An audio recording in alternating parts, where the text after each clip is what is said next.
putting out a slew of videos of stuff that I missed. Obviously, you know, the weekend, the holiday, and all that stuff and everything. So, first thing you got to do is subscribe. Second thing you got to do is make sure you follow me on Instagram at CEDDYNASH. I got the 10 features for $100 going. That'll get you placement on the YouTube, and that'll get you placement on the Instagram. I'm only doing 10 features, no more than that.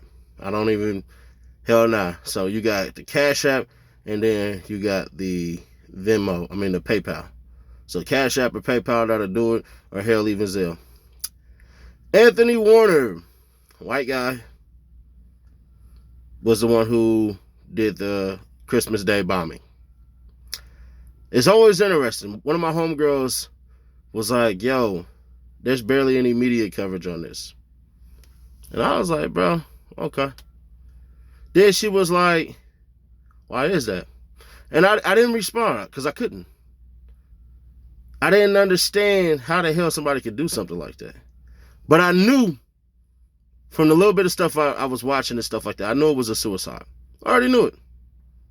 The dude, what happened was he parked his RV on 2nd Street in Nashville and had a countdown for like 15 minutes and stuff like that. So he didn't want to hurt nobody. And basically blew himself up in his shitty ass RV. Now, the funny part is the news says that they want to check his psychiatric and medical history. But they never do that shit to us. Yeah, I'm talking about this black skin. Then, what they also do is they parade around the cops who evacuated people. What you supposed to do? So, what does that message send? Sends the cops a heroism, right? It just tells them that, hey, you know, white people, you guys aren't bad. Only, you know, the colored people. Because if that would have been Black Lives Matter, that would have been some Mexicans. Hell, that would have been some Native Americans or some shit like that. Hell, that would have been some Asians. You already know what would have happened.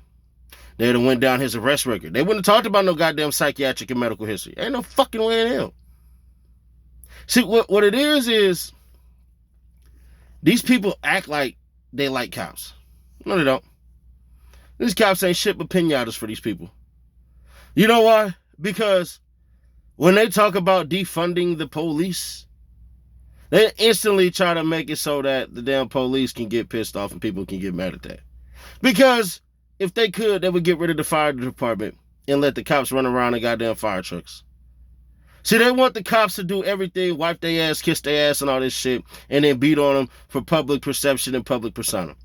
Now, am I defending the police? No. But am I saying, do they give a fuck about the police? No, they don't. They don't give a shit about the fucking police. They don't give a shit about white people, bro. They saying that the dude, he was trying to blow up the AT&T building. When you go into Nashville, and I never looked at it like that till somebody told me. They was like, yeah, we call that the Batman building. Because it's a building that is like this, and it has two big-ass things right across the street from the Nissan Stadium. If you've never been to Nashville, across the pond, basically, or a little river, whatever they want to call it, is where the Titans play. You can take 2 bridges to walk over to get to the Titan shit from downtown Nashville. It's dope as hell. But if you look over, you look at this big-ass AT&T building, yeah, there is a big-ass AT&T building that looks exactly like the face of Batman. Am I rambling? Of course. But they interested because they try to blame it on 5G. Not that this motherfucker was crazy. Not that he probably more than likely was a white supremacist. I can't make that determination, but I'll say it. And if I'm wrong, I'll be wrong. I don't give a fuck. I really don't. But it's interesting. You bring up our arrest records and you bring up their medical records. Stop watching these motherfuckers on the news, bro.